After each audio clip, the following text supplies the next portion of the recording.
Hello hi नमस्ते आदाब सत श्री अकाल की हालचाल कैसे हैं आप लोग। मैं कुलदीप भंडारी स्वागत करता हूँ आपका वेदांतुज 9-10 चैनल पे।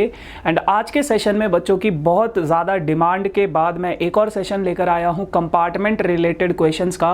मैथ्स में अगर किसी बच्चे की कंपार्टमेंट आई है तो वेदांतु उसके साथ है ना। तो हम पूरी कोशिश करेंगे कि आप लोग अपने कंपार्टमेंट के एग्जाम में पास हो जाओ, इसीलिए मैं बहुत ज़्यादा इंपॉर्टेंट जो बहुत इंपॉर्टेंट क्वेश्चन हैं वो लेकर आया हूँ। तो आपके एग्जाम में ऐसा कोई क्वेश्चन देखने को मिल सकता है और इससे रिलेटेड, या फिर अगर ऐसा नहीं आएगा एज इट इज तो इसके जैसे आसपास क्वेश्चंस घूमते हुए आपको जरूर नजर आएंगे। डिजिट्स चेंज हो सकती है, एज इट इज भी आ सकता है, बट ऐसे क्वेश्चन आने के चांसेस है ना। ये मेरा तीसरा वीडियो है कंपार्टमेंट का, है ना। मैथ्स में अगर किसी बच्चे का कंपार्टमेंट आया है तो एक वीडियो मैं पहले बना चुका था, एक वीडियो मेरा लास्ट कुछ दिन पहले भी आया है और ये मेरा तीसरा वीडियो है। सो आई होप आप, क्योंकि कमेंट सेक्शन में बहुत सारे बच्चे और डिमांड कर रहे थे भैया और क्वेश्चंस लेकर आओ और क्वेश्चंस लेकर आओ, तो मैं और क्वेश्चंस लेकर आया हूँ आप लोगों के साथ, है ना। बाकी लेट्स सी कि कैसे कैसे क्वेश्चंस हैं और आप कितने क्वेश्चंस को कर सकते हो, है ना। कोशिश करना जब मैं कोई क्वेश्चन दिखाऊं तो वीडियो को पॉज करके आप खुद करो पहले उस क्वेश्चन को सॉल्व और फिर उसके बाद देखो कि मेरे से होता है या नहीं होता है ना। बाकी बेटा कंपार्टमेंट एग्जाम के लिए कई सारे बच्चे मेरे से टिप्स भी पूछ रहे कि भैया क्या करें, तो एक ही टिप है आप लोगों के लिए। सबसे पहले आप अपना एनसीईआरटी के एग्जाम्पल प्लस एक्सरसाइज के क्वेश्चंस को टारगेट करिए, है ना। और बाकी कोई बुक वुक करने की जरूरत नहीं है। अगर आपके पास सैंपल पेपर है, क्वेश्चन पेपर है, कुछ भी चीज है, 2-3 सैंपल पेपर आप लोग कर लो, है ना। 2-3 सैंपल पेपर में जो क्वेश्चन पेपर्स होते हैं आप उनको कर लो। सीबीएसई ने जो इस साल सैंपल पेपर निकाला है और जो last year sample paper release किया था सीबीएसई ने, स्टैंडर्ड मैथ्स, बेसिक मैथ्स, वो कर लो, काफी है ना। अब क्योंकि उतना टाइम भी नहीं है आप लोगों के पास कि दुनिया जहां की चीजें करे, बट आप अभी सिर्फ इस चीज को टारगेट करो जो हमने किया है, बस उसी को मतलब अच्छे से प्रिपेयर करो। तो चलिए बढ़ते हैं आगे और देखते हैं कि क्या कुछ हम लोग सीख सकते हैं आज के सेशन में। बट उससे पहले मैं आपको बता दूं, ये वेदांतु का ऑफिशियल टेलीग्राम चैनल है बेटा, जिसका लिंक आपको डिस्क्रिप्शन में मिल जाएगा। यहाँ पे सेशन रिलेटेड जो भी पीडीएफ होती हैं वो आपको मिलेंगी, है ना। जैसे इस सेशन के अगर आपको क्वेश्चन चाहिए, पीडीएफ चाहिए, तो आप लोगों को वहां पर मिलेगी। सेशन रिलेटेड कोई भी इंफॉर्मेशन होती है वो हम वहां पर डालते रहते हैं सब्जेक्ट वाइज।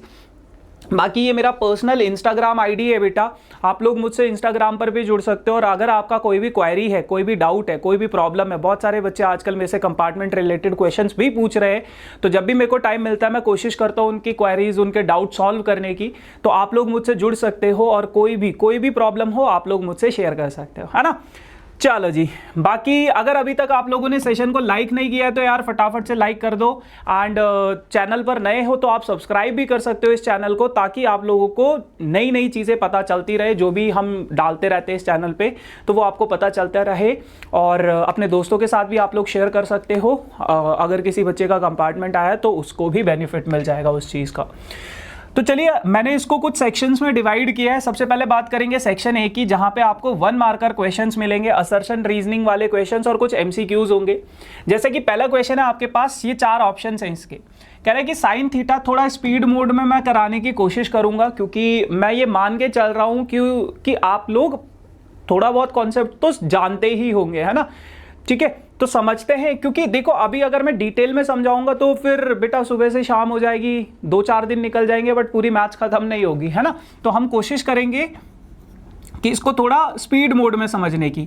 आपको दिया गया है sine theta minus cos theta किसके बराबर है, 0 के बराबर है। तो बेटा यहां से मुझे एक चीज समझ में आ जाती है, साइन थीटा किसके बराबर हो जाएगा, कॉस थीटा के बराबर हो जाएगा, है ना। साइन थीटा किसके बराबर हो जाएगा, कॉस थीटा। और साइन थीटा और कॉस थीटा कब इक्वल होते हैं, जब थीटा आपका कितना होता है, 45 डिग्री होता है, तभी तो इन दोनों की वैल्यू सेम होती है ना। तो यहां से आपको पता चल गया थीटा 45। या फिर आप ऐसे भी कर सकते हो, कॉस थीटा को इधर नीचे ले आओ तो sine theta upon cos theta हो जाएगा आपके पास कितना, 1 के इक्वल। ठीक, फिर ये कितना हो जाएगा, टैन थीटा कितना हो जाएगा, 1 के इक्वल। तो थीटा की वैल्यू कितनी आ गई, यहां से भी 45। या तो ऐसे समझ लो या तो ऐसे समझ लो यहीं पे। ठीक है, जब आपका थीटा 45 आ गया तो बेटा अब आपको इसकी वैल्यू निकालनी है। इसकी वैल्यू सिंपली आप निकाल सकते हो, साइन की पावर 4 45 डिग्री प्लस कॉस की पावर 4 45 डिग्री, है ना। अच्छा, साइन 45 डिग्री का मतलब क्या है, साइन 1/√2 इसकी पावर 4 प्लस 1/√2 इसकी पावर 4। तो 1 की पावर 4 1 होता है बेटा, √2 की पावर 4 अगर आप करोगे तो 4 होगा, है ना। √2 का स्क्वायर होता है 2, 2 का स्क्वायर होता है 4, है ना। प्लस 1/4 एज इट इज, 4 आ गया एलसीएम, 1 + 1 कितना हो जाएगा 2, सो इट विल बी 2/4, तो 2/4 का वैल्यू कितना होता है 1/2, तो 1/2 आपका इसमें आंसर आ जाएगा। बहुत सिंपल, 1/2, ऑप्शन नंबर बी। कहाँ है ऑप्शन नंबर बी, यहाँ है। ठीक है, चलो अगला क्वेश्चन है आप लोगों के पास। ये बिल्कुल फॉर्मूला बेस्ड क्वेश्चन है। आपको बोला गया है कि मीडियन दे रखा है, मॉड दे रखा है और आपको मीन निकालना है। तो आपको पता है मीडियन का जो फॉर्मूला होता है 3 times of median is equals to mode plus 2 mean. इस पे कई बार आपके पास क्वेश्चंस आ जाते हैं, आपको बस फॉर्मूले में वैल्यूज को सब्स्टिट्यूट करना है और आपका आंसर आ जाएगा। मीडियन आपको दे रखा है 45.5, सो 3 × 45.5। मॉड आपको दे रखा है 50.5 और मीन आपको निकालना है 2 मीन। ठीक है, मल्टीप्लाई करोगे 5 3 = 15, 1 कैरी, 5 3 = 15, 16 को 6 और 4 3 = 12 एंड 13 136 और ये 50.5 इधर आएगा तो माइनस हो जाएगा 2 मीन। फिर उसके बाद अगर मैं इन दोनों को सब्ट्रैक्ट करूँ 0.0 आ जाएगा, 6 आ जाएगा और 8 और 5 13 होता है आई गेस, 2 मीन। तो मीन की वैल्यू आ जाएगी आपके पास कितनी बेटा 43। तो मीन कितना है आपके पास 43, कहीं है, बिल्कुल है ना। बहुत सिंपल है, चीज़ें मुश्किल देखो। कंपार्टमेंट आने के कई रीज़न हो सकते हैं, बहुत सारे रीज़न हो सकते हैं। उस टाइम पे आपका कई बार ऐसा हो जाता है हम पेपर में एग्जाम में भूल जाते हैं कि जो भी चीज़ें हमने करी थी, बट अभी आप लोगों के पास एक और चांस है उसको इम्प्रूव करने का, है ना। तो कोशिश करना कि अभी आप लोग बहुत अच्छे से प्रिपेयर करके जाओ, क्योंकि अब अगर गए तो फिर क्वेश्चन का है, अच्छा क्वेश्चन यार, क्योंकि अब अगर गए तो फिर वापस नहीं आ पाओगे। ठीक है ना, तो अच्छे से प्रिपेयर करो। जो भी आपने, मैं यही बोलूंगा, नया कुछ ट्राई करने की जरूरत नहीं है, जो भी आपने किया है बस उसी पे फोकस करो। चलो, if the height and length of the shadow of a man are equal then the angle of elevation. कह रहा है कि ये कोई आदमी है और इसकी शैडो है। ठीक है, तो ये जो आदमी की हाइट है मान लो x है, इसकी शैडो की हाइट भी कितनी है x है। अब ये एंगल 90 डिग्री का, ये थीटा है, तो आपको ये थीटा एंगल निकालना है, एंगल ऑफ एलिवेशन निकालना है ना। सन का जो एलिवेशन बनेगा, एंगल ऑफ एलिवेशन, ये जो एंगल है, तो आपको पता है थीटा के सामने वाला क्या होता है परपेंडिकुलर, थीटा के साथ वाला क्या होता है बेस। तो tan थीटा अगर मैं निकालूं तो tan थीटा की वैल्यू क्या होती है परपेंडिकुलर अपॉन बेस। भैया परपेंडिकुलर कितना दे रखा हमें x, बेस कितना दे रखा है x, क्योंकि दोनों के दोनों इक्वल है। तो tan थीटा किसके इक्वल हो जाएगा, tan theta is equals to 1। तो थीटा की वैल्यू कितनी हो जाएगी बेटा 45 डिग्री। तो थीटा अगर हमारे पास 45 डिग्री है तो ऑप्शन नंबर डी आंसर हो जाएगा, है ना। बहुत सिंपल है, कुछ मुश्किल नहीं है इनमें। ठीक है ना, इजी है। चलो, now if the point P divides the line segment joining A and B। कह रहे हैं कि आपके पास एक लाइन सेगमेंट है A के कोऑर्डिनेट्स आपको दे रखे हैं कितने 6,5, है ना, और B के कोऑर्डिनेट्स आपको दे रखे हैं कितने, B के कोऑर्डिनेट्स आपको दे रखे हैं 4,y। ठीक, अच्छा, अब बीच में कहीं पे कोई पॉइंट है P, बीच में कहीं पे कोई पॉइंट है P, ठीक है, और उसके कोऑर्डिनेट्स आपको दे रखे हैं 6,2, उसके कोऑर्डिनेट्स आपको दे रखे हैं 6,2। तो आपको ये जो लाइन को, ये जो पॉइंट P है, ये इस लाइन को 3:1 में डिवाइड कर रहा है। कितने रेशो में, 3:1 में। अब आपको y की वैल्यू निकालनी है। तो y की वैल्यू बेटा बहुत सिंपल है, आपको पता है ये वाला रेशो इधर, अगर आपको y कोऑर्डिनेट निकालना है, जैसे ये वाला y कोऑर्डिनेट है, तो ये किसके इक्वल हो जाता है, इधर वाला रेशो उधर वाले से मल्टीप्लाई होगा, 3 × y 3y। इधर वाला 1 किधर, इस वाले y से। जब आप y कोऑर्डिनेट की बात कर रहे हो तो सिर्फ y वालों को ही देखो, x वालों को भूल जाओ, इसको भूल जाओ, इसको भूल जाओ, इसको भूल जाओ, भूल जाओ इनको। ठीक है, प्लस 1 × 5 कितना हो जाएगा 5, और डिवाइडेड बाई जो भी ये रेशो है उनका सम 3 + 1, तो ये हो जाएगा 2 = 3y + 5 डिवाइडेड बाई 4। तो इसको इधर भेज दो, 4 2 = 8 = 3y + 5, और ये 5 को अगर मैं इधर भेजूंगा तो 8 - 5 हो जाएगा 3 = 3y। तो y की वैल्यू कितनी आ गई बेटा 1, y कितना आ गया अपने पास 1 आ गया, ऑप्शन नंबर डी। ठीक है ना, तो इस तरीके से आपको ये चीज़ें सॉल्व करनी है, बहुत सिंपल है।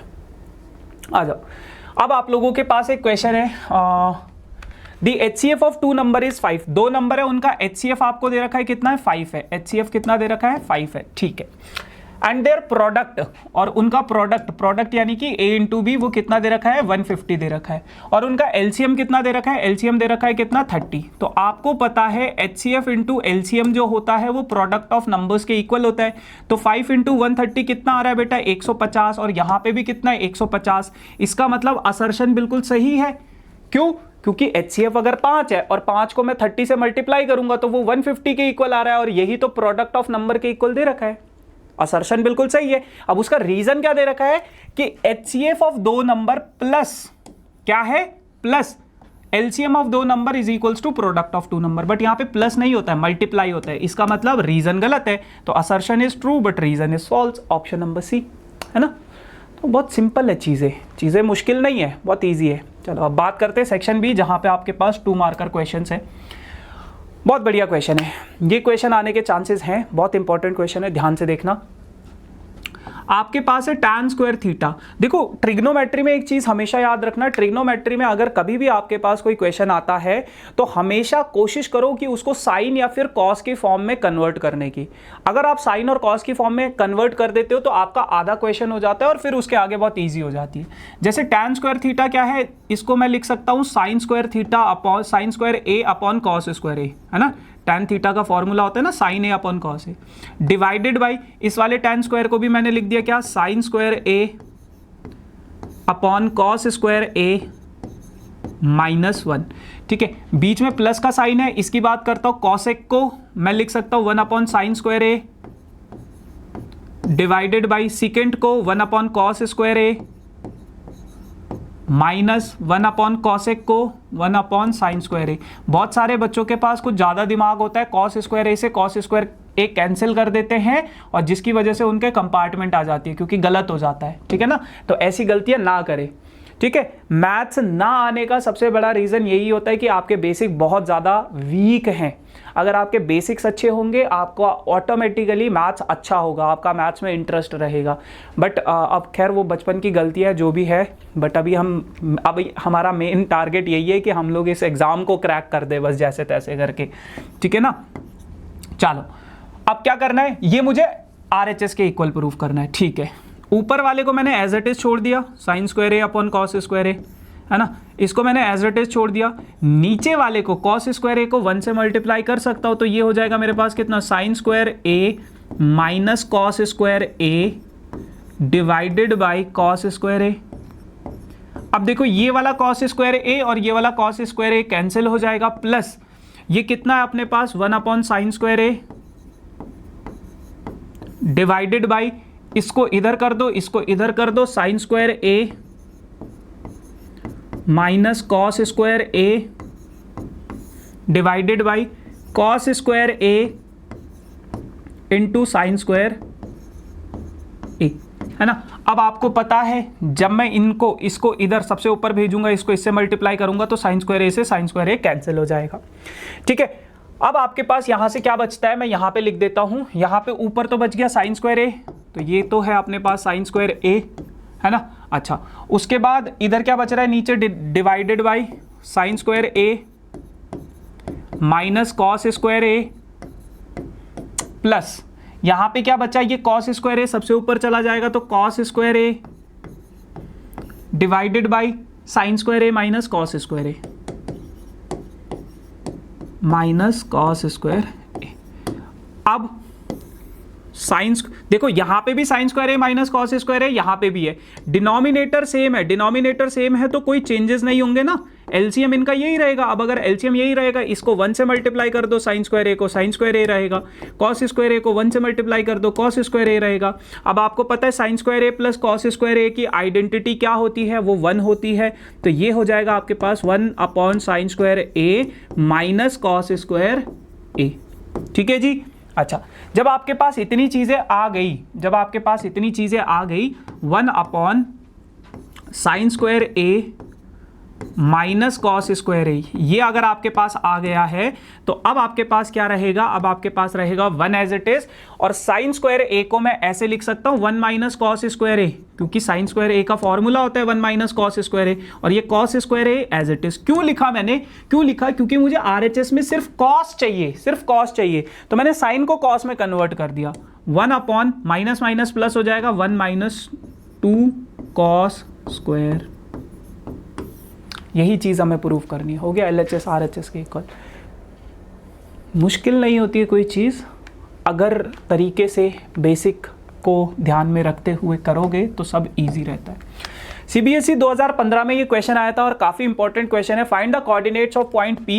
अच्छा, दूसरी चीज़, ये वीडियो सभी बच्चों के लिए, चाहे वो स्टैंडर्ड मैथमेटिक्स का हो चाहे वो बेसिक मैथमेटिक्स का हो, क्योंकि मिक्सअप क्वेश्चन है, कुछ स्टैंडर्ड मैथ्स वाले क्वेश्चन है, कुछ बेसिक मैथ्स वाले क्वेश्चन है। तो क्या क्या बोला गया है, कह रहा है कि आपके पास एक लाइन है जिसके दो कोऑर्डिनेट्स हैं, ए और बी के कोऑर्डिनेट्स आपको दे रखे, ए के कोऑर्डिनेट्स 1,2 दे रखा है, बी के कोऑर्डिनेट्स आपको 6,7 दे रखा है। आपको बोला गया है कि AP, बीच में कोई पॉइंट है P, AP, आपको इस P के कोऑर्डिनेट्स निकालने हैं ना। P के कोऑर्डिनेट्स मैंने x, y मान लिया, और उसने बोला क्या है कि AP जो है वो किसके बराबर है, 2/5 AB के बराबर है। ऐसा क्वेश्चन आपकी NCERT में भी है बेटा। AB को इधर ले आओगे तो AP/AB ये जो होगा ये किसके इक्वल हो जाएगा, 2/5 के। इसका मतलब क्या है, AP किसके बराबर है, AP 2x के बराबर। ऊपर कभी भी रेशो होता है, ऊपर वाला ऊपर वाले के बराबर, नीचे वाला नीचे वाले के बराबर। AB किसके बराबर है, 5x के। अब आ जाओ यहाँ पे देखो, AP कितना है 2x और AB पूरा का पूरा कितना है 5x। तो क्या मैं ये PB बता सकता हूँ कितना होगा बचा हुआ, तो ये 3x हो जाएगा। AP अगर 2x है, PB अगर AB पूरा का पूरा 5x है, तो ये PB कितना हो जाएगा, 3x के इक्वल हो जाएगा। बस बहुत सिंपल है। तो अगर मैं x से x काटूँ तो इनका रेशो भी पता चल गया मुझे। अब मेरे पास कंडीशन ये है, ये मेरा पॉइंट है A, इसके कोऑर्डिनेट्स हैं 1,2। एक काम करते हैं, इसको दूसरी स्लाइड पे करते हैं ना। ये मेरा A है, इसके कोऑर्डिनेट्स हैं 1,2, ठीक है। ये मेरा B है, इसके कोऑर्डिनेट्स हैं 6,7, ठीक है। बीच में कोई पॉइंट है P, जिसने इस लाइन को 2:3 में डिवाइड किया है। अब आपको सेक्शन फॉर्मूला लगा के x और y के कोऑर्डिनेट्स निकालने हैं। तो कैसे निकालोगे, जब आप x कोऑर्डिनेट निकालोगे तो सिर्फ आपको x वालों को देखना है, सिर्फ आपको x वालों को, और इधर को इधर से मल्टीप्लाई, 2 × 6 कितना हो जाता है बेटा 12, प्लस इधर को इधर से मल्टीप्लाई, 3 × 1 कितना होता है 3, और इन दोनों को ऐड 2 + 3 कितना होता है 5। तो x कोऑर्डिनेट कितना हो गया बेटा 15/5, 15/5 कितना हो जाता है 3। तो x की वैल्यू कितनी आ जाएगी बेटा 3। ठीक है। चल, अब y कोऑर्डिनेट अगर हमें निकालना है तो सिर्फ y वालों को देखो, सिर्फ y वालों को। इसको इधर से 2 × 7 14 प्लस 3 × 2 कितना हो जाएगा 6/2 + 3 कितना हो जाएगा 5। तो ये हो जाएगा आपके पास 20/5, और 20/5 कितना होता है बेटा 4। तो y की वैल्यू कितनी आ जाएगी 4, x की वैल्यू 3, y की वैल्यू 4। ठीक है ना। तो ऐसे आप इन क्वेश्चंस को सॉल्व कर सकते हो। ठीक है जी। चलो, find the zeros of the quadratic polynomial and verify the relation between zeros and the coefficients. अब आपके पास एक क्वाड्रेटिक पॉलिनोमियल दिया गया है x² + 7x + 10। तो ये आपके पास एक क्वाड्रेटिक पॉलिनोमियल है। इस क्वाड्रेटिक पॉलिनोमियल को सिंप्लीफाई आपको करना है, मतलब इसके जीरोज आपको निकालने। कैसे निकालोगे, ये जो x² है एज इट इज, 10 × 1 कितना होगा 10। अब 10 के दो फैक्टर्स है, एक है 5, एक है 2, दोनों को ऐड करोगे 7 के इक्वल आएगा। तो मैंने इसको लिख दिया +5x + 2x + 10 बराबर किसके बेटा 0 के। x अगर मैं पहली दो टर्म्स से कॉमन लूँ तो x + 5 बचेगा, लास्ट की 2 टर्म से अगर मैं 2 कॉमन लूँ तो x + 5 बचेगा, बराबर किसके 0 के। इन दोनों से 2 कॉमन लिया, इन दोनों से x कॉमन लिया। ठीक है, यहाँ पे भी x + 5, यहाँ पे भी x + 5, मतलब यहाँ तक ठीक कर रहे हैं। तो x + 5 कॉमन ले लिया, कितना बचा x + 2 बचा। x + 2 बराबर किसके 0 के, एक बार इसको 0 के इक्वल, एक बार इसको 0 के इक्वल। तो x + 5 को अगर आप 0 के इक्वल रखोगे तो x की वैल्यू आ जाएगी कितनी -5, और x + 2 को अगर आप 0 के इक्वल रखोगे तो x की वैल्यू कितनी आ जाएगी -2। ठीक है, बस बहुत सिंपल है। अच्छा, अब आपके पास दो जीरोज आ गए हैं, अल्फा कितना है -5, बीटा कितना है आपके पास -2। अब इनका रिलेशन भी था क्या, सम ऑफ जीरोज किसके इक्वल था बेटा -b/a के इक्वल था। सबसे पहले मैं शुरुआत करूंगा LHS से, अल्फा + बीटा। अल्फा कितना है -5, बीटा कितना है 2, तो ये कितना हो जाएगा -7।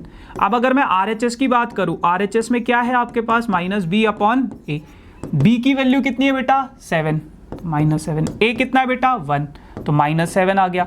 तो LHS और RHS क्या हो गए आपस में इक्वल हो गए, LHS is equals to RHS, verified. पहला रिलेशन वेरीफाई हो गया।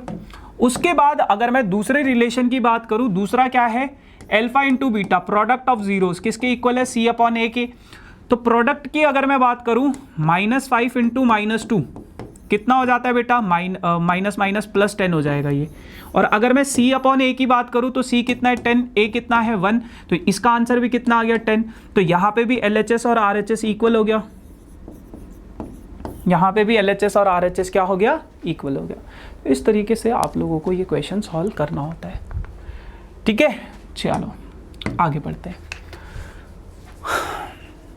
ये क्वेश्चन आने के चांसेस आपके एग्ज़ाम में मुझे ऐसा लगता है बहुत ज़्यादा है, एज इट इज़ क्वेश्चन आ सकता है, क्योंकि मैंने बहुत जगह पे ये क्वेश्चन देखा है और बहुत इंपॉर्टेंट ये क्वेश्चन है, ठीक है, खासकर स्टैंडर्ड मैथ्स वालों के लिए, है ना। ये क्वेश्चन बहुत अच्छा है। तो कह रहा है the perimeter of the sector of a circle, आपके पास एक सर्कल है, उस सर्कल के अंदर एक सेक्टर है, ठीक है, उस सेक्टर का पेरीमीटर आपको दे रखा है, पेरीमीटर। अब आपको पता है ये रेडियस होता है, ये रेडियस होता है, और ये क्या होता है, ये लेंथ ऑफ आर्क होता है। ये एंगल अगर थीटा है तो लेंथ ऑफ आर्क का फॉर्मूला क्या होता है, θ/360 इंटू पाई 2πr ये होता है ना। तो पेरीमीटर ऑफ सेक्टर, अगर मैं पेरीमीटर ऑफ सेक्टर की बात करूं, सेक्टर का पेरीमीटर वो क्या होता है बेटा, वो होता है आपका length of arc θ/360 into 2πr plus ये वाला रेडियस प्लस ये वाला रेडियस प्लस 2r के इक्वल होता है। अब आपको पेरीमीटर ऑफ सेक्टर दे रखा है। पेरीमीटर ऑफ सेक्टर कितना है बेटा 16.4 है, ठीक है। मैं इस टर्म को बिल्कुल नहीं छेड़ रहा, ठीक है। क्यों नहीं छेड़ रहा हूं, थोड़ी देर में समझ आएगा। θ/360 as it is into 2πr as it is, ठीक है। अच्छा, प्लस 2r की अगर मैं बात करूं तो 2 इंटू आर, आर कितना है 5.2, तो ये हो जाएगा आपके पास कितना बेटा, इन दोनों को मल्टीप्लाई करोगे तो 10.4 आ जाएगा, है ना। तो 10.4 को इधर शिफ्ट करोगे तो 16.4 से माइनस हो जाएगा। θ/360 इंटू 2πr, तो इन दोनों को अगर मैं सब्ट्रैक्ट करूं तो कितना बचेगा 6, तो 6 किसके इक्वल है, θ/360 इंटू 2πr। इस 2 से अगर मैं 6 को कैंसिल करूं तो 3 आ जाएगा। तो यानी कि आपके पास जो बचा है क्या, θ/360 इंटू πr, ये किसके इक्वल है, ये 3 के बराबर है, ठीक है ना। ये किसके इक्वल है, 3 के बराबर है। अब आपको क्या निकालना था, आपको एरिया ऑफ सेक्टर निकालना है। तो एरिया ऑफ सेक्टर क्या है बेटा, एरिया ऑफ सेक्टर का फॉर्मूला क्या होता है, दैट इज θ/360 इंटू πr²। अब देखो इसको मैं ऐसे लिख सकता हूं ना, θ/360 इंटू πr, और r² को मैं ऐसे ब्रेक कर दिया मैंने r इंटू आर में। अब θ/360 इंटू πr, इसकी वैल्यू क्या है बेटा, इसकी वैल्यू क्या है, यहां पे दे रखी है 3, और रेडियस कितना आपके पास 5.2 ही है ना, 5.2 मल्टीप्लाई करोगे तो 15.6 आ जाएगा, 15.6, ठीक है जी। तो ऐसे आपको इन क्वेश्चंस को सॉल्व करना होता है। चलो अब मैं बात करूंगा 3 मार्कर क्वेश्चन की, सेक्शन सी। बहुत बढ़िया क्वेश्चन है, बस थोड़ा सा दिमाग लगाना है आपको। आपको बोला गया है ये एक फिगर है, PQ एक कॉर्ड है और PT एक टेंजेंट है, और एंगल QPT आपको 60 डिग्री का दे रखा है। एंगल QPT आपको 60 डिग्री का दे रखा है, आपको PRQ ये वाला एंगल निकालना। बहुत बढ़िया क्वेश्चन है, स्टैंडर्ड मैथ्स वालों के लिए ये क्वेश्चन है, बहुत अच्छा क्वेश्चन है ना। तो ये एंगल आपको निकालना है। ये वाला एंगल आपको दे रखा है बेटा कितना, 60 डिग्री। अच्छा, आप देखो, आपको पता है टेंजेंट जो होता है ये क्या है, ये रेडियस है। रेडियस पे टेंजेंट कितने डिग्री का एंगल बनाता है, 90 डिग्री का। अब अगर इतना एंगल 60 है, इतना एंगल अगर 60 है, और ये पूरा का पूरा अगर 90 डिग्री का है, इतना एंगल अगर 60 है, तो ये बाकी का बचा हुआ एंगल कितना हो जाएगा बेटा, बाकी का बचा हुआ एंगल कितना हो जाएगा, बाकी का बचा हुआ एंगल हो जाएगा आपके पास ये वाला कितने का, 30 डिग्री का। 30 डिग्री का ये एंगल हो गया, ये सिर्फ इतना एंगल है ना, क्योंकि 60 में से 90 में से अगर मैं 60 सब्ट्रैक्ट करूंगा तो 30 डिग्री बचेगा। ठीक है, अच्छा अब आपको पता है ये क्या है, रेडियस है, दोनों के दोनों रेडियस है। तो 9th क्लास में एक थ्योरम हमने पढ़ी थी, अगर आपके पास दो ट्राइंगल हैं, उस ट्राइंगल में अगर दो साइड्स इक्वल है तो जितने डिग्री का ये एंगल होता है वो एंगल भी क्या हो जाते हैं, इक्वल। तो इसका मतलब ये वाला एंगल भी कितना हो गया, 30 डिग्री का। ठीक है, अब इस एंगल को मैं x मान लेता हूं, इस एंगल को मैंने क्या मान लिया, x मान लिया। तो एंगल सम प्रॉपर्टी क्या कहती है, x प्लस 30 बराबर किसके बेटा, 180 के। तो 30 प्लस 30 कितना होता है, 60, और इस 60 को मैं उधर भेजूंगा तो 180 माइनस 60 हो जाएगा, और 180 माइनस 60 यानी कि x की वैल्यू कितनी आ गई, 120 डिग्री। तो ये x कितना है, ये वाला एंगल कितना है, 120 डिग्री का। क्या हमें ये एंगल निकालना है, नहीं। अब बहुत सारे बच्चे यहाँ पे साइक्लिक क्वाड्रिलेटरल का कॉन्सेप्ट लगाएंगे और गलत हो जाएगा। ठीक है, साइक्लिक क्वाड्रिलेटरल नहीं है ये, पहली बात। मैं सबसे पहले इधर पीछे वाला एंगल निकाल देता हूँ, इसका x का जो रिफ्लेक्स एंगल है, तो वो कैसे निकलेगा, आपको पता है ये पूरा का पूरा एंगल 360 डिग्री का होता है। अब ये एंगल अगर 120 डिग्री का है तो ये पीछे वाला एंगल कितना हो जाएगा, 360 माइनस 120, और 360 से 120 को सब्ट्रैक्ट करोगे तो 240 बचेगा। तो ये वाला जो एंगल है, ये पीछे वाला जो एंगल है, ये 240 डिग्री का है। अब देखो ये एंगल 240 का है। आ जाओ इस फिगर को थोड़ा समझते हैं हटा के। देखो ज्योमेट्री में अगर आपने फिगर्स को ब्रेक करना समझ लिया ना, तो आप ज्योमेट्री में फतेह हासिल कर चुके हो। क्लास 9th में आपके पास एक थ्योरम थी, अगर कहीं पे कोई एंगल बनता है किसी सर्कल में और उन्हीं दो पॉइंट से एक आर्क पे एंगल बनता है, तो ये सामने वाला एंगल क्या हो जाता है, इसका हाफ हो जाता है। क्या हो जाता है, हाफ हो जाता है। 9th ग्रेड में बहुत फेमस थ्योरम थी, एंगल सबटेंडेड वाली थ्योरम, है ना। तो ये एंगल कितना हो जाएगा, 120 डिग्री, और यही एंगल हमें निकालना था, 120 डिग्री। ठीक है, तो ऐसे इसको करना था। ठीक, prove that 7 plus 2 root 3 is an irrational number. देखो बहुत सिंपल सी, जहां पे आपको दे रखा है रूट 3 एक इरेशनल नंबर है, आपको पता है 7 प्लस 2 रूट 3, इसको आप क्या मानोगे, इसको आप p बाई क्यू की, मतलब क्योंकि ये रेशनल नंबर आप अज्यूम करोगे। उसके बाद रूट 3 को अलग अकेला कर दो, तो इसको इधर भेज दो, तो 2 इंटू रूट 3 ये किसके बराबर है, p बाई क्यू माइनस 7। ठीक है, उसके बाद 2 into root 3 is equals to p minus 7 q divided by q, ये हो जाएगा। फिर इस रूट 3 को अलग करना है, बस आपको अकेला छोड़ना है, p minus 7 q divided by 2q। अब देखो यहाँ पे उसने क्वेश्चन में बोला है रूट 3 क्या है, एक इरेशनल नंबर है, और यहाँ पे ये क्या है, फ्रैक्शन में है, फ्रैक्शन में। और आपको पता है फ्रैक्शन में जो होता है वो क्या होता है, रेशनल नंबर होता है। तो क्या कभी इरेशनल और रेशनल आपस में इक्वल हो सकते हैं, क्या कभी इरेशनल और रेशनल आपस में इक्वल हो सकते हैं? आप बोलोगे भैया बिल्कुल नहीं हो सकते, इरेशनल और रेशनल आपस में इक्वल नहीं होंगे। तो इसका मतलब क्या है, नहीं होंगे। तो जो हमारी अजम्पशन थी वो गलत थी। अब इसको लिखना कैसे एग्जाम में, लिखना इसको ऐसे है, ये इसका स्क्रीनशॉट ले लो या चेप लो वीडियो पॉज करके। ठीक है, चलो हाँ, ट्राइंगल एंगल 1 बराबर है इस फिगर में एंगल 2 के, और NSQ ये इक्वल नहीं, सिमिलर नहीं है बेटा, ये कॉन्ग्रुएंट है, ये दो ट्राइंगल्स कॉन्ग्रुएंट है। ठीक है, NSQ और MTR ये दो ट्राइंगल्स कॉन्ग्रुएंट है आपके पास। आपको PTC को सिमिलर प्रूफ करना है PRQ के। अब देखो सबसे पहले जो चीज़ गिवन है आप उसको लिख लो, ये आपको पता होगा गिवन लिखना, टू प्रूफ लिखना है तो उसको लिख लो। मैं सीधा इसका प्रूफ करके दिखाता हूँ। जो दो ट्राइंगल्स आपको कॉन्ग्रुएंट दे रखे हैं आप उसको बाहर निकाल लो। एक बोला गया है NSQ, तो NSQ, ठीक है। एक बोला गया है आपके पास MTR,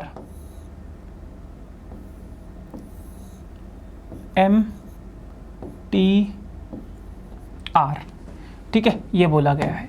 अब उसके बाद क्या है आपके पास, क्या है, ये दोनों के दोनों ट्राइंगल्स क्या है, कॉन्ग्रुएंट है। अगर दोनों ट्राइंगल्स कॉन्ग्रुएंट होंगे तो इनके कॉरस्पॉन्डिंग एंगल्स इक्वल होंगे। कॉरस्पॉन्डिंग एंगल यानी कि ये एंगल Q और ये एंगल R आपस में इक्वल होंगे, है ना। एंगल Q किसके बराबर आ जाएगा, एंगल R के। तो मैंने ये यहाँ पे एंगल Q लिख दिया, ये यहाँ पे एंगल R लिख दिया। ये दोनों के दोनों एंगल्स क्या हैं, आपस में इक्वल हैं। ठीक है, एंगल Q किसके बराबर है, एंगल R के।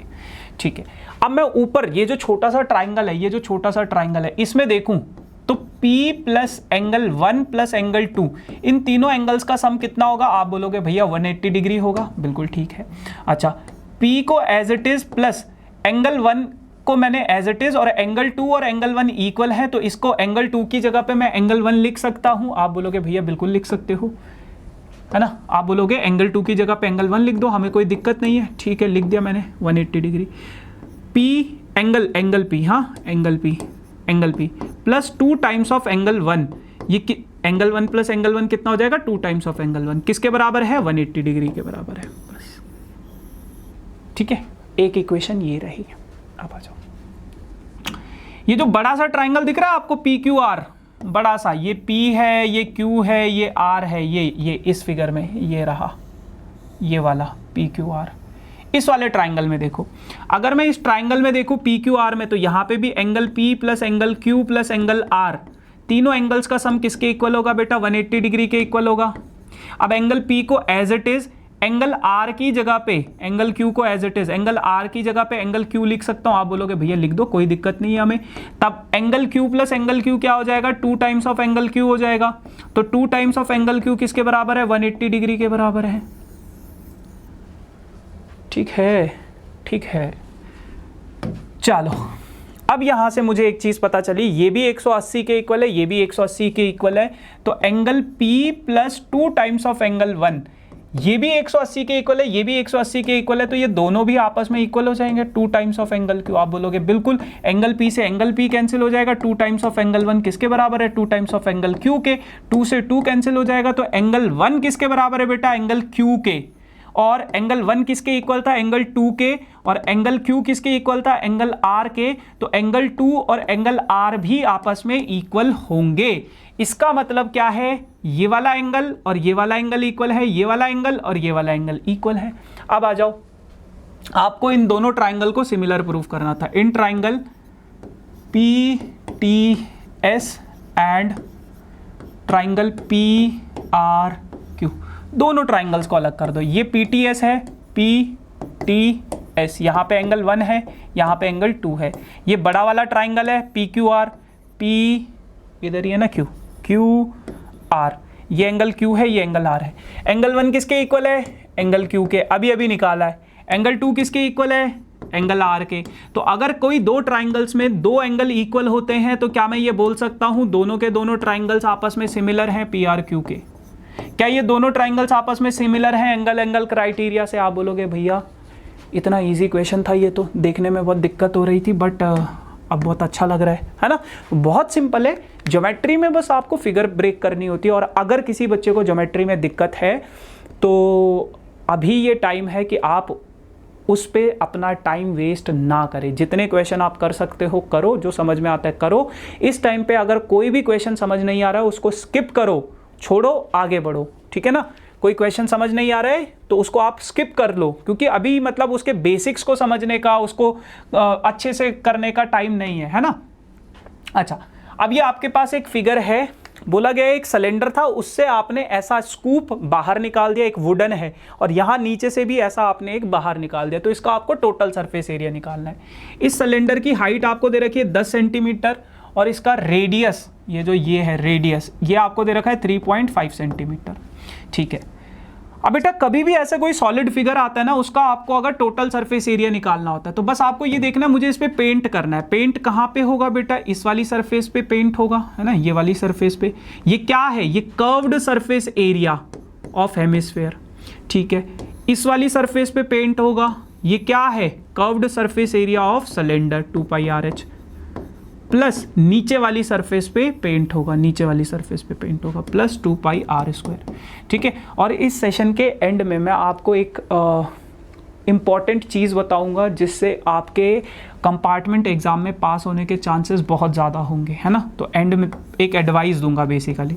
तो 2πRH और 2πr² plus 2πr² is equals two plus 4πr², ये हो जाएगा। अगर मैं यहाँ से 2πr कॉमन ले लूँ तो ये बच जाएगा h प्लस 2r, ठीक है, 2r है ना, हाँ। तो 2 एज इट इज, पाई की वैल्यू 22/7, रेडियस कितना हमारे पास 3.5, अच्छा h कितना है 10, और 2 इंटू r, r कितना है 3.5। इसको यहीं पे सॉल्व कर लेते हैं। 7 से इसको कैंसिल करोगे तो 0.5 आएगा। 0.5 इंटू 2 कितना होगा 1, 1 इंटू 22 कितना रहेगा 22 इंटू 10 और 2 इंटू 3.5 7 होता है, 10 प्लस 7 कितना हो जाएगा 17। दोनों को मल्टीप्लाई कराओगे तो 374 आएगा आई गेस, 374 सेंटीमीटर स्क्वायर। ठीक है, मुश्किल नहीं है, बहुत इजी है चीज़ें। 374 ठीक है। अब आप लोगों के पास 5 मार्क्स के क्वेश्चन कैसे देखने को मिलेंगे, कुछ ऐसा। बहुत सारे बच्चे कह रहे हैं कि अपस्ट्रीम डाउनस्ट्रीम वाले क्वेश्चंस आएंगे या नहीं आएंगे। बिल्कुल आ सकते हैं आपके एग्जाम में, है ना। अपस्ट्रीम डाउनस्ट्रीम बिल्कुल आ सकता है। A man can row a boat downstream in 20 kilometre. अब देखो यहाँ पे ना हमेशा दो चीज़ें होती है, एक होती है डाउनस्ट्रीम और एक होती है अपस्ट्रीम। अब आपको पता है डाउनस्ट्रीम में डिस्टेंस, स्पीड और टाइम, ये 3 चीज़ें, है ना। डाउनस्ट्रीम में कितना गया वो 20 किलोमीटर गया, कितने उसकी स्पीड क्या होती है डाउनस्ट्रीम में, दोनों की स्पीड ऐड हो जाती है। आगे बोट की स्पीड होती है, पीछे वाटर की स्पीड होती है। टाइम कितना लगा 2 आवर्स।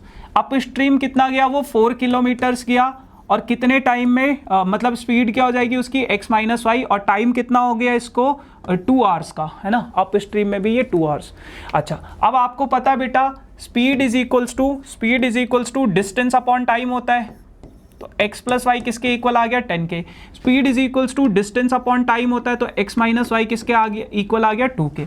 अब 2 इक्वेशन है, एक है x plus Y is equals to 10 और एक है x minus Y is equals to 2। Upstream downstream आपके सिलेबस से डिलीटेड नहीं है और ना ही कभी था, ठीक है। Reducible pair of linear equation वो डिलीटेड था, वो एक अलग टॉपिक है। इन दोनों इक्वेशंस को ऐड करोगे तो x प्लस एक्स 2x हो जाएगा और ये कितना हो जाएगा 12, तो x की वैल्यू कितनी आ गई 6। अब अगर x आपके पास 6 है तो किसी भी इक्वेशन में x प्लस वाई 10 के बराबर है, x 6 है तो y की वैल्यू आ जाएगी आपके पास, तो y कितना आ गया 10 माइनस 6 और 10 माइनस 6 कितना हो जाता है 4। ठीक है, बस बहुत सिंपल। ठीक है जी, तो ऐसे आपको इसको सॉल्व करना है। चलो नाउ, बहुत बढ़िया क्वेश्चन है ये भी। क्या बोला गया है, a man रिपेज a loan of ₹3250। एक आदमी है, उसके पास एक लोन था 3250 रुपए का, ठीक है। अच्छा, पहले महीने फर्स्ट मंथ उसने कितने रुपए दिए 20 रुपए दिए। सेकेंड मंथ उसने कितने रुपए दिए 15 रुपए एक्स्ट्रा दिए, 15 रुपए एक्स्ट्रा दिए, यानी कि कितने हो गए वो 35 हो गए। नेक्स्ट मंथ उसने 15 रुपए और एक्स्ट्रा दिए, यानी कि कितने हो जाएंगे वो 50 हो जाएंगे, है ना। अच्छा, तो आपको ये बताना है कि उसका ऐसे करते करते जब वो पैसे देता रहेगा तो जब मैं इन सभी को ऐड कर दूंगा तो आपको ये बताना है कि उसका वो जो पूरा का पूरा लोन का अमाउंट है वो कितने टाइम में पूरा हो जाएगा। पहले महीने उसने 20 रुपए दिए, अगले महीने उसने 35 दिए, तीसरे महीने उसने 50 रुपए दिए। तो पहले महीने 20 दिए, दूसरे महीने 35 दिए, तीसरे महीने 50 दिए, ऐसे करते करते वो ऐड करता जा रहा है अपने पैसे, है ना। तो आपको ये बताना है कि ये 3250 रुपए कितने टाइम में पूरा हो जाएगा, कितने मंथ में पूरा हो जाएगा, ये निकालना आपको। ठीक है, तो अब आपको क्लियरली दिख रहा है, ये जो दे रखा है an नहीं दे रखा, sn दे रखा है, और sn का फॉर्मूला होता है n/2 into 2a plus n-1 into d। ये sn है। sn की वैल्यू कितनी है बेटा, sn आपको दे रखा है 3250 रुपए, ठीक है, बहुत अच्छी बात है।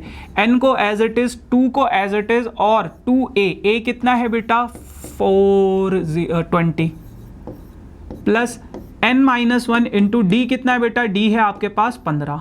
ठीक है, इस 2 को इधर भेजोगे तो ये हो जाएगा 6500, मल्टीप्लाई करोगे तो, है ना, 600।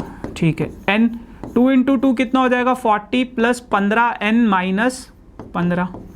ठीक है, ये हो जाएगा बेटा आपके पास 6500 रुपये इज इक्वल्स टू n। 40 में से 15 गए तो 15 n तो पहले लिख लो, और 40 में से 15 गए तो ये हो जाएगा आपके पास 25, है ना। तो ये आपके पास बन गया। अब देखो, इसको n को अंदर मल्टीप्लाई कराओगे, 6500 as it is, 15 into n कितना हो जाएगा 15 n square minus 25 into N कितना हो जाएगा, 25 एन हो जाएगा। अब उसके बाद क्या है, 6500 एज इट इज, 5 मैंने कॉमन ले लिया तो इधर बचेगा 3n स्क्वायर माइनस 5n। 5 से इसको कैंसिल करोगे तो 1300 हो जाएगा बेटा, और इस 1300 को उधर शिफ्ट करोगे तो 3n square as it is minus 5n minus 1300। अब ये आपके पास एक क्वाड्रेटिक इक्वेशन बन गई है। इस क्वाड्रेटिक इक्वेशन को आप मिडल टर्म स्प्लिटिंग से सॉल्व करना चाहते हो तो मिडल टर्म स्प्लिटिंग से सॉल्व करो, क्वाड्रेटिक फॉर्मूला यूज करना चाहते हो तो क्वाड्रेटिक फॉर्मूला यूज कर सकते हो कोई भी। प्लस 5n है ना, माइनस 5n कहाँ से आ गया, ओ हो, ये माइनस 25 नहीं है भाई, ये प्लस 25 है, ये प्लस 25 है, प्लस 25 प्लस 25 प्लस 25 प्लस, है ना।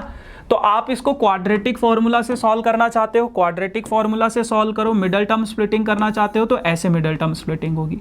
अब n की दो वैल्यू है, एक पॉजिटिव एक नेगेटिव। आपको पता है नेगेटिव नहीं होगी, क्यों, क्योंकि n क्या है, मंथ कभी सुना है माइनस नेगेटिव में होता है, नहीं पॉजिटिव, तो इस वजह से n की सिर्फ एक ही वैल्यू रहेगी, दैट इज 20।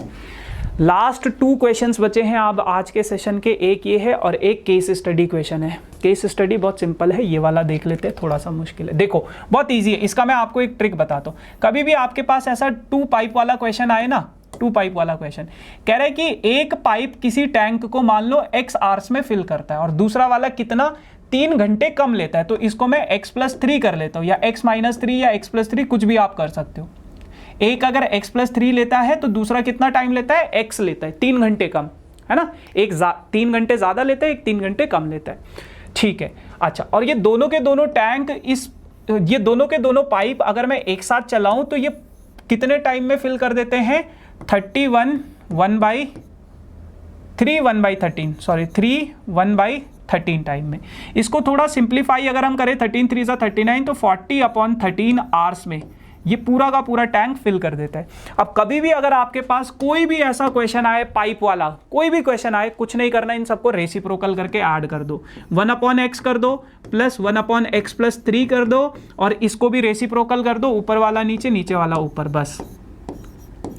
कॉन्सेप्ट अगर इसका सीखना चाहते हो तो pair of linear equations in 2 variable bye Kuldeep sir search करना यूट्यूब पे, इसका कॉन्सेप्ट मैंने समझा रखा है अच्छे खासे तरीके से। बट अभी हम लोगों को बस इसको रेसिप्रोकल ही करके, मतलब अभी आप ऐसे ही समझो इसको, ठीक है। डिनोमिनेटर में क्या हो जाएगा, x इंटू x+3, और यहाँ पे बचेगा x+3, और इसको इधर भेजूंगा तो कितना हो जाएगा x, और इज इक्वल्स टू 13/40, ठीक है। अच्छा, x प्लस एक्स कितना हो जाएगा बेटा, 2x हो जाएगा, प्लस 3 इज इक्वल्स टू 13/40, और इधर क्या हो जाएगा नीचे, x इंटू एक्स स्क्वायर हो जाएगा प्लस 3x हो जाएगा। क्रॉस मल्टीप्लाई करा दो, यहीं पे देखो, 40 इंटू 2 कितना हो जाएगा, 80x, 40 इंटू 3 कितना हो जाएगा, 120, इसको इधर भेजोगे, 13 into x square 13x square, और 13 इंटू 3 39, 13 3 39x, सब कुछ उधर ले आओ, इधर 0 बच गया, 13x square plus 39x minus 80x minus 120, है ना। तो थोड़ा और सॉल्व कर लो इसको, 13x square as it is minus 41 बच जाएगा आई गेस, है ना, माइनस 41x माइनस 120। फिर दोबारा से क्वाड्रेटिक इक्वेशन बन गई है। इस क्वाड्रेटिक इक्वेशन को आपको सॉल्व करना है। इस क्वाड्रेटिक इक्वेशन को जैसे ही सॉल्व करोगे तो आपके पास ऐसा सा कुछ बनेगा, देखो सेम क्वाड्रेटिक इक्वेशन बन रही है ना, कहाँ है, 13x square minus 41x minus 40।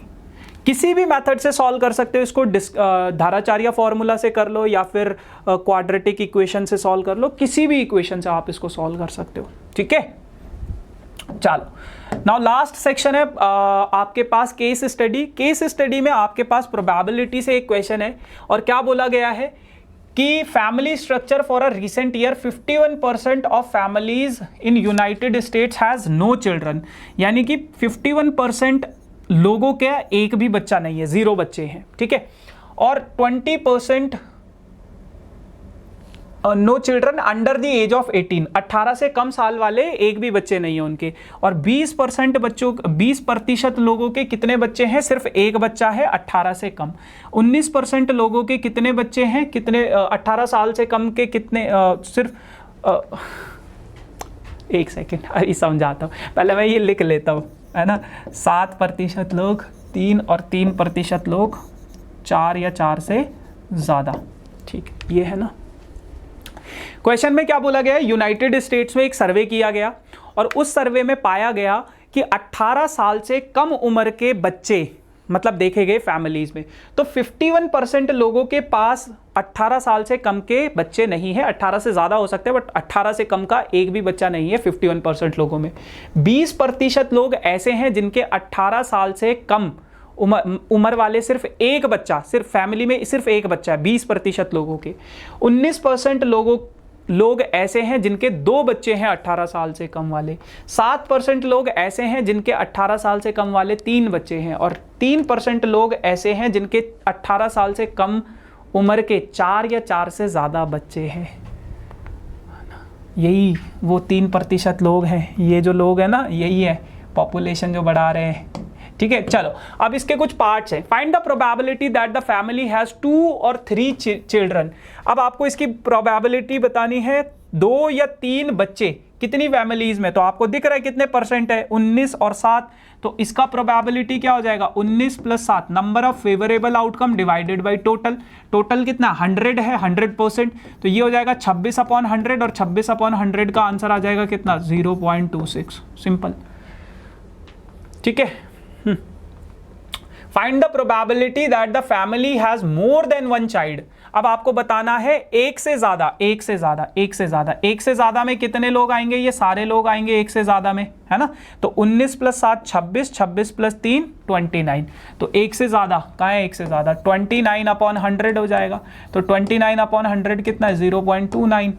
बस बहुत सिंपल है ना। अब आपको बताना है find the probability that the family has less than 3 children. 3 से कम बच्चे, 3 से कम बच्चे, 3 से कम बच्चे, वापस आ जाओ। 3 से कम बच्चे, तो 3 से कम बच्चे में कौन कौन आते हैं, ये सारे लोग आते हैं ऊपर वाले तीनों। तो 51 + 20 + 19, 51 + 19 + 20 करोगे 90 होता है, 90 होता है 90। तो 90/100 हो जाएगा और 90/100 कितना है 0.9 आ जाएगा इसका आंसर। बस बहुत सिंपल है ना। तो ऐसे आपके पास क्वेश्चंस आपको देखने को मिल सकते हैं और बहुत मतलब अमेजिंग से क्वेश्चन थे। सो उम्मीद करता हूँ आप लोगों को सेशन अच्छा लगा होगा और मैं उम्मीद करता हूँ आप लोग कुछ सीखे भी होंगे। और all the very best for your boards exam बेटा।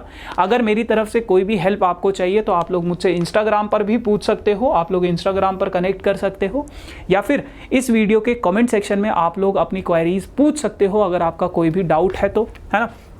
बाकी ये वेदांतु का टेलीग्राम चैनल है, सेशन रिलेटेड PDF अगर आपको चाहिए तो डिस्क्रिप्शन में टेलीग्राम का लिंक है, आप उस पर क्लिक करके उस टेलीग्राम ग्रुप को भी ज्वाइन कर सकते हो। ठीक है, बाकी I hope you enjoyed this session guys. अब हम मिलेंगे अपने अगले सेशन में, तब तक के लिए tata bye bye, thank you so much.